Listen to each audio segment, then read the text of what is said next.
அமைதியாக இருக்குமா தாமூலம் கேட்டுக்கொள்கிறோம். கோகிலாஷ்டமி காலை 7:30 to 9, 10 to 12.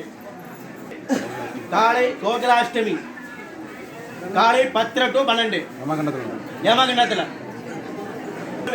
उपशांतके सभीता मंदिरेण प्राणायाम य अमृतं ब्रह्म भूर्भुवने नमः ओम विनागिने नमः ओम शैशेकनाय नमः ओम वामदेवाय नमः ओम विरूपाक्षाय नमः ओम तवद्धिने नमः ओम नीलोहिताय नमः ओम शंकराय नमः ओम शूलपाणये नमः ओम गदाजी नमः कामरूपिणे नमः ब्रह्माविद सेविताय नमः शिवकटाक्षाय नमः